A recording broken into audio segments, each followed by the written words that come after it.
fill that paper up every day.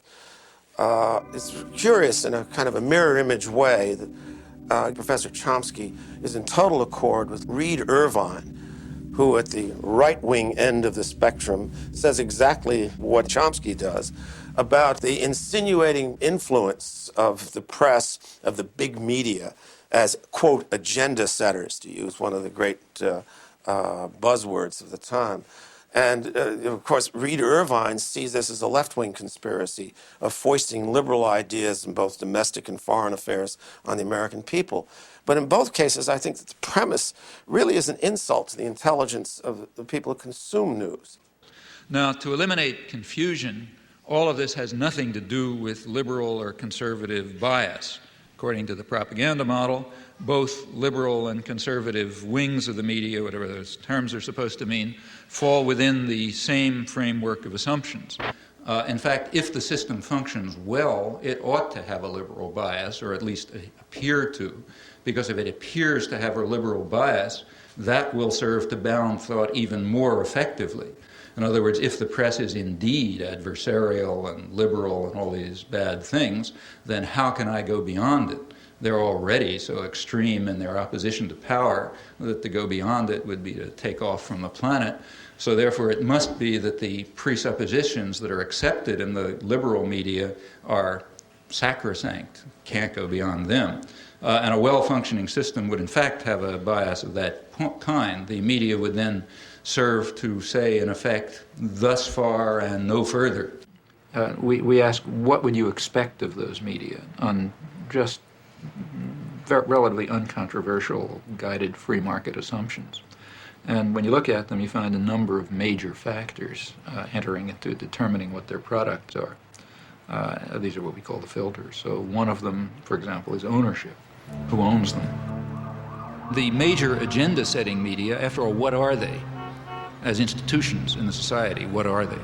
Well, in the first place, they are major corporations, in fact, huge corporations. Furthermore, they're integrated with and sometimes owned by even larger corporations, conglomerates, so for example, by Westinghouse and GE and so on.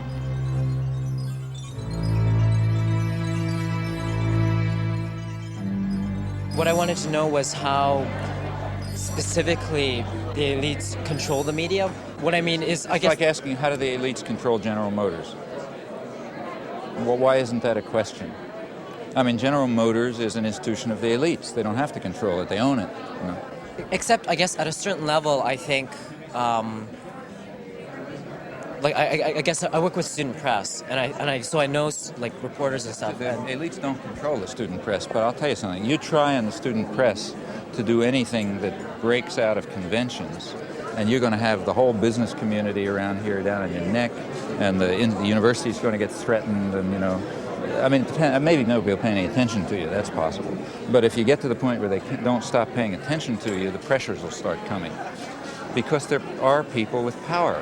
There are people who own the country, and they're not going to let the country get out of control. What do you think about that? This is the old cabal theory that somewhere there's a room with a baize-covered desk, and there are a bunch of capitalists sitting around, and they're pulling strings. These rooms don't exist. I mean, I hate to tell Noam Chomsky this. You don't share that. I think it is the most absolute rubbish I've ever heard. This is the current fashion in the universities. You know, it's patent nonsense, and I think it's nothing but a fashion. It's a way that intellectuals have of feeling like a clergy. I mean, there has to be something wrong.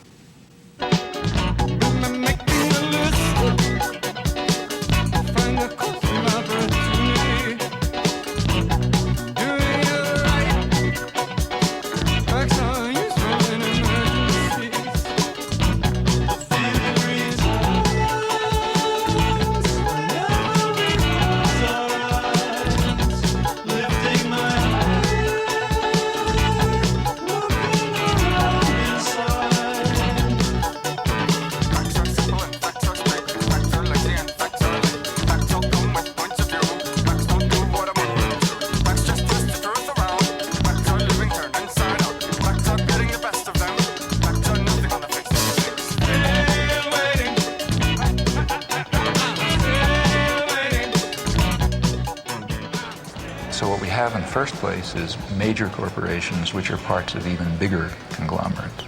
Now, like any other corporation, they have a product which they sell to a market. The market is advertisers, that is, other businesses.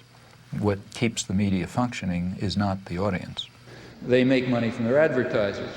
And remember, we're talking about the elite media, so they're trying to sell a good product, a product which raises advertising rates.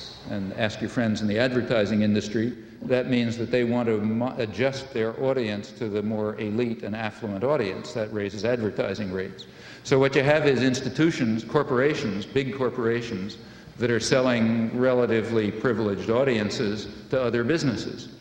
Well, what point of view would you expect to come out of this? I mean, without any further assumptions, what you'd predict is that what comes out is a picture of the world, a perception of the world, that satisfies the needs and the interests and the perceptions of the sellers, the buyers, and the product. Now, there are many other factors that press in the same direction. If people try to enter the system who don't have that point of view, they're likely to be excluded somewhere along the way. After all, no institution is going to happily design a mechanism to self-destruct. It's not the way institutions function. So they all work to exclude or marginalize or eliminate dissenting voices or alternative perspectives and so on because they're dysfunctional. They're dysfunctional to the institution itself. Do you think you've escaped the ideological indoctrination of the media and of society that you grew up in? Have I? Mm-hmm. Often not. I mean, when I look back and think of the things that I haven't done that I should have done, it's not a pleasant experience. So what's the story of young Noam in the schoolyard? Yeah, I mean, that was a personal thing for me. I don't know why it should interest anyone else, but I do remember. Well, you drew certain conclusions. Well, yeah, I mean, it had a big influence on me. I mean, I remember when I was about 6, I guess, first grade. There was the standard fat kid who everybody made fun of, and I remember in the schoolyard, he was on standing right outside the school classroom, and a bunch of kids outside sort of taunting him, and so on. And one of the kids actually brought over his older brother, so like from 3rd grade instead of 1st grade, big kid, and he was going to beat him up or something. And I remember going up to stand next to him, feeling somebody ought to help him, and I did for a while, and then I got scared and I went away, and I was very much ashamed of it afterwards, and sort of felt not going to do that again. That's a feeling that's stuck with me. You should stick with the underdog. And the shame remained. Should have stayed there. You were already established. You were a professor at MIT. You'd made a reputation. You had a terrific career ahead of you. You decided to become a political activist.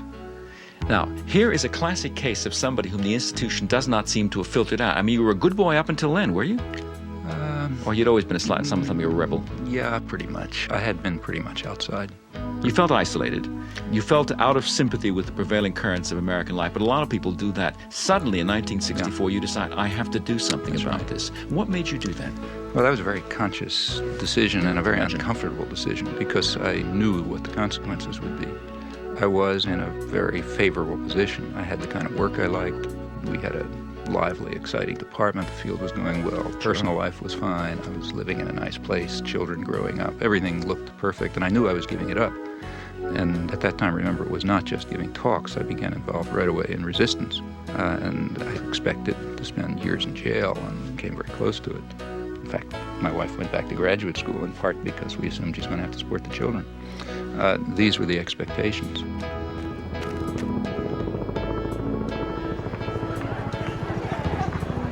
And I recognized that if I returned to these interests, which were the dominant interests of my own youth, life would become very uncomfortable.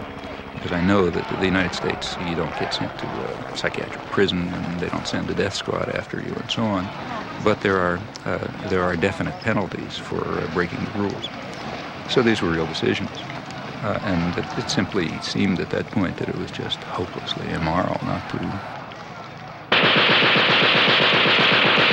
I'm Noam Chomsky. I'm on the faculty at MIT, and I've been getting more and more heavily involved